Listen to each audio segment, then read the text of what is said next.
Hello everyone, it's mid-March 2026 and I'm in Willimantic on the hunt for a train.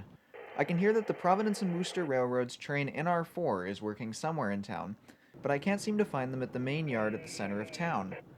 They aren't at the secondary interchange track a little further west either, although I can tell that a new cut of cars has just been placed here.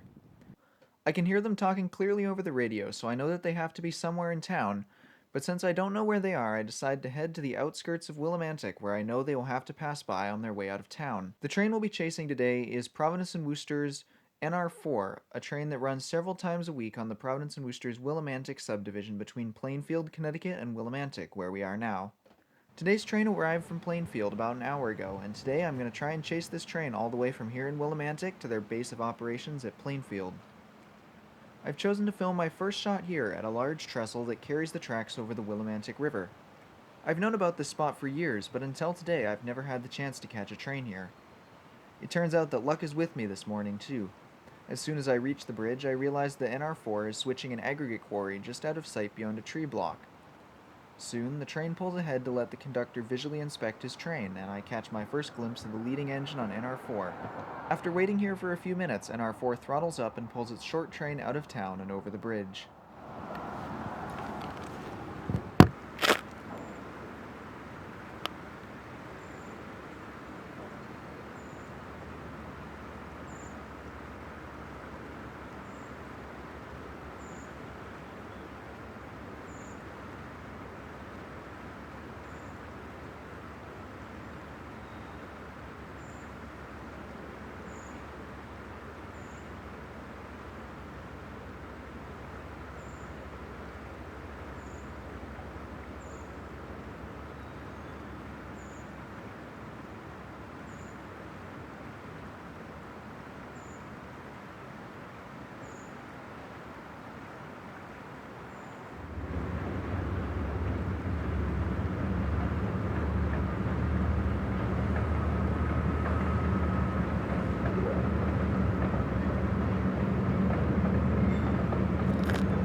With NR4 gone, the chase begins. I run back to my car and try and beat them to a grade crossing at Sprague about 15 minutes west of here. I just barely beat them to the crossing and managed to grab a quick shot of the train.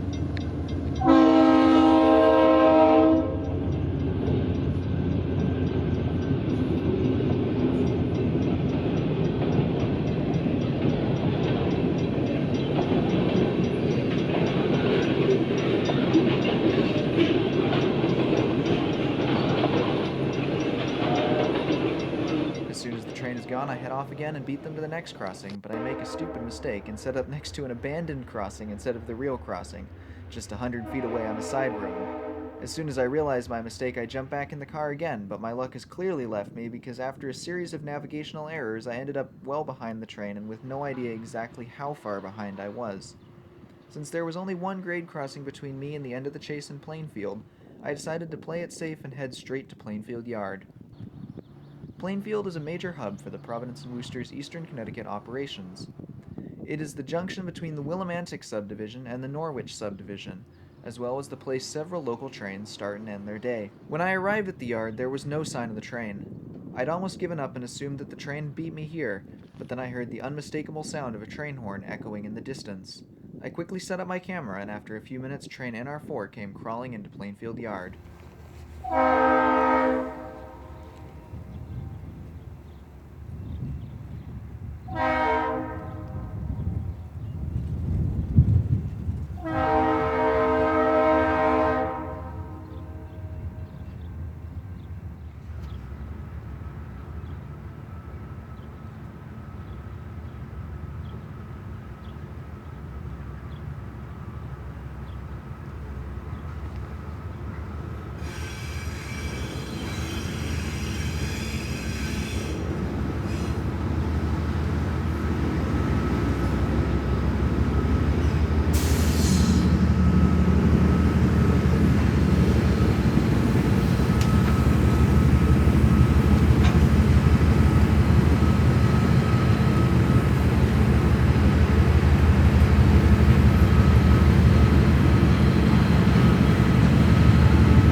are on the Willimantic main, giving us the opportunity to take a good look at the engines.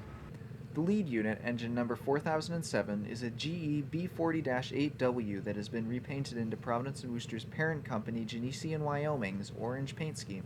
The engine behind it, engine number 4006, is another B40-8W and one of an increasingly small number of engines that still wears Providence and Worcester's original paint scheme. Behind it and dead in tow is engine number 4069, a special interest unit painted to honor veterans and service members. It's been in use on the New England Central Railroad since this fall, but it appears to have been sent back to Providence and Worcester on this train. After the train's conductor and brakeman disembark, NR4 moves forward into the yard.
NR4 stops here and one of the crew tightens down the brake wheel on the tank cars.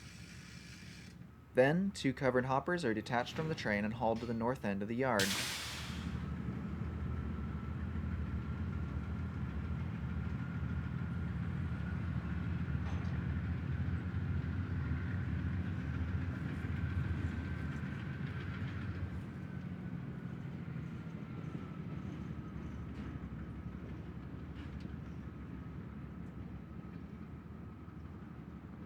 I tried to go take a look at what they were doing at the yard's north end, but due to a lack of parking I had to head back to my previous location at the yard's south end. When I got back, the engines had moved over to the Norwich main and were preparing to couple onto a single tank car left on a siding.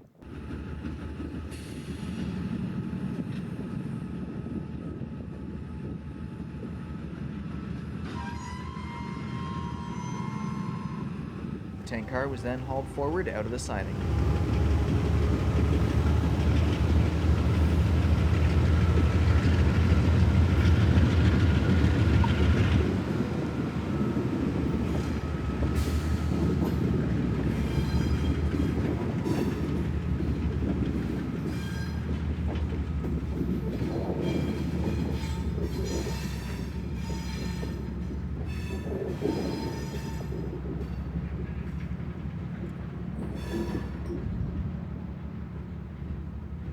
Now the engines reverse back onto a different track and place the tank car there.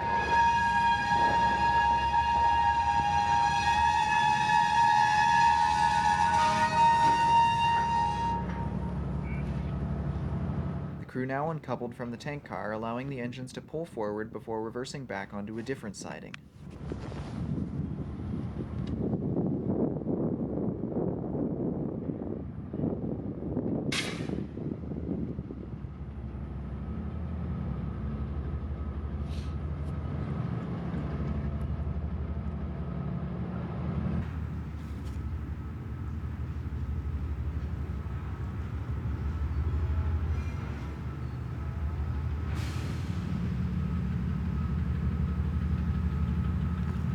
Now, engine number 4069, which had been traveling dead in tow from Willimantic, was uncoupled from the consist and left on this siding.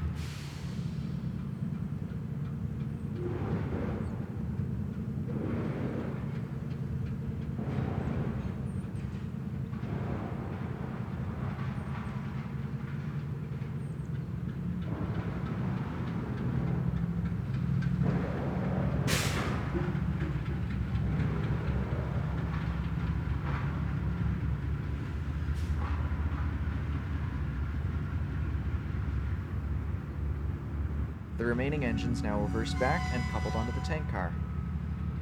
Now the tank car was pulled north as crews went to drop it off at a gas dealer.